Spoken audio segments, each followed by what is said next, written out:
What's going on, guys? Solid Fixes here, and I'm not actually broadcasting from the boiler room today. I sure as hell could have been, because I've been out there a lot already. It's Christmas Day, 2022, 1:14 p.m. Oh, I'm tired, guys.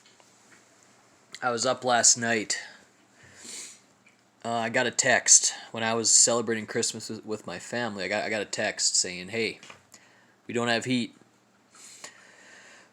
So I said, "Oh shit, okay, I'm gonna come over and look at it." And, um, I got over there and I put the damn boiler back on. But when I got there, guys, it was low. The low water cutoff was on. It was a red light saying low water. There was no pressure, and I was like, "Ah shit." So I filled it up. And I called over a plumber too, because I'm like, I don't know all the stuff right now. I'm like, let me get a plumber over here too to see his opinion on this. He came over. A bunch of shit happened. There's an air scoop where there's an automatic bleeder that was installed. At one point, guys, the heater turned off. The boiler turned off. And that automatic bleeder was just going crazy. I've not seen steam like that ever come out of there. That actually stained the ceiling with water. It was just blowing out. All the pressure leaked, and so we blew that damn piece. So that piece was shot, and luckily the plumber had a manual bleeder he put on there. And so we filled the system up again, and he thought that was the whole leak. He thought that was the reason why the pressure had dropped. So, he put on the manual bleeder. We refilled the system. We bled it as we were filling it up, get all the air out of there as much as we could. And things were working okay. He left. Guess what? A half hour later, guys, the frickin' boiler turns off. I'm like, son of a frickin' bitch. And it's cold out here. It's like negative 15 degrees. And so what I tried to do was just go to sleep, but then I was like, you know what? This just is not happening. I'm like, I got to go there and get the boiler back on. So I went back out there. I filled it up.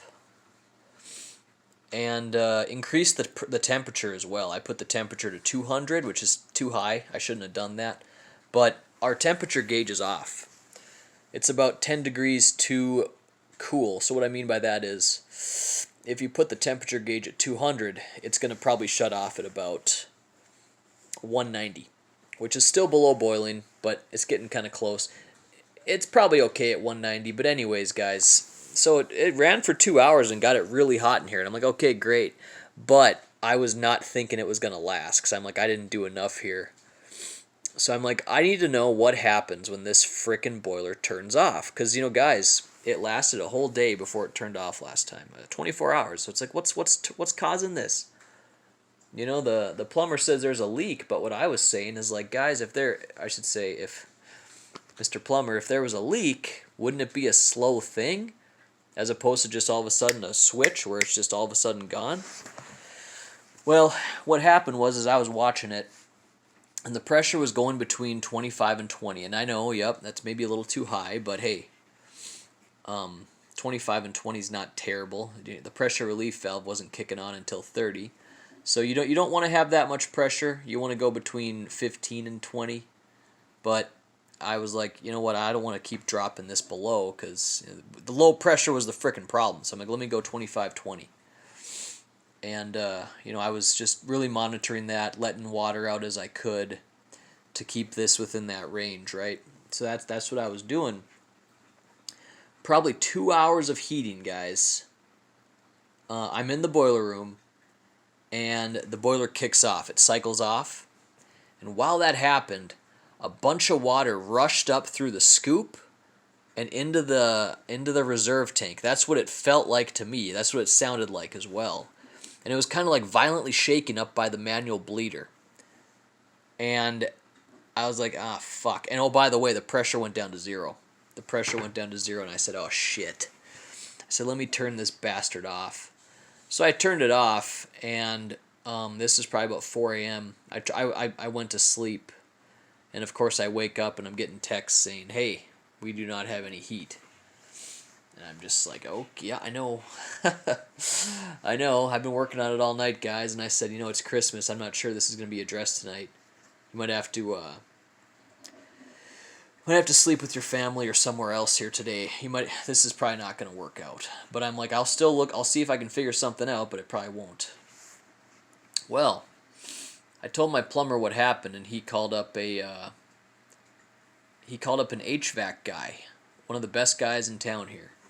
One of the best heating and air guys in town, and he says the HVAC guy can come over. And I said, let's see what this guy has to say. I'm losing hope here. I'm like, I don't know what's going on.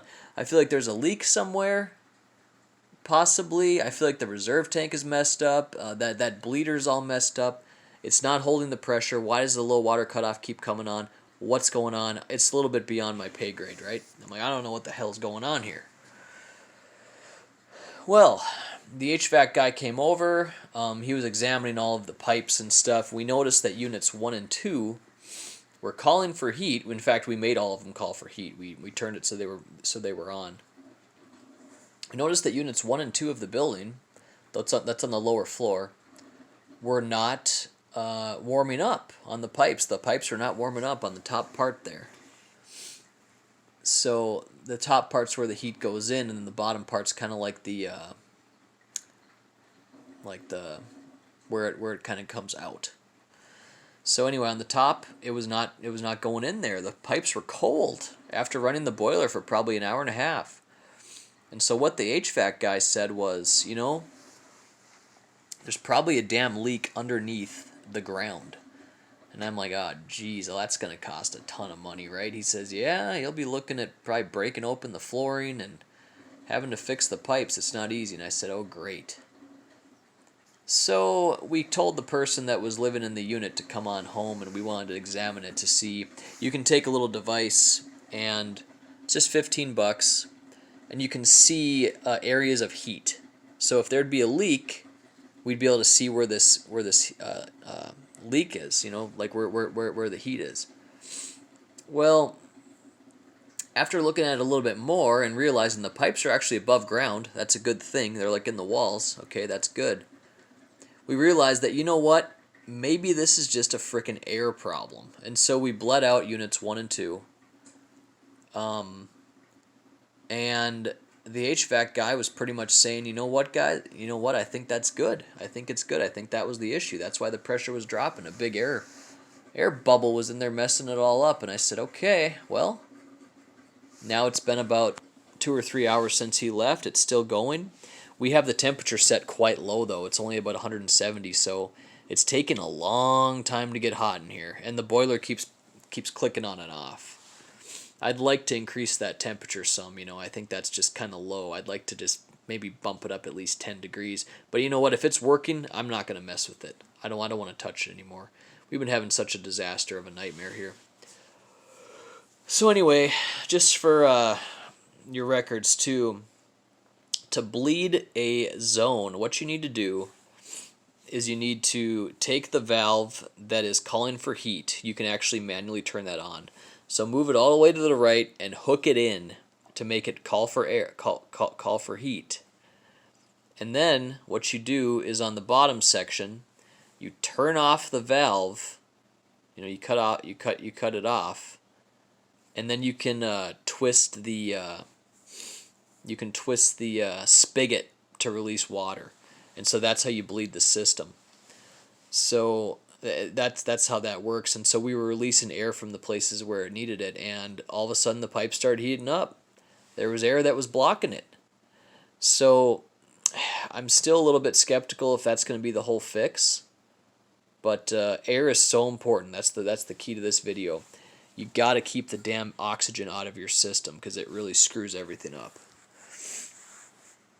So yeah, I've been learning a ton about this shit, and I'll keep you guys posted. I feel like this is not the end of the boiler journey here. I feel like there might be some other defective parts screwing this up. We already think that the temperature gauge is not working correctly.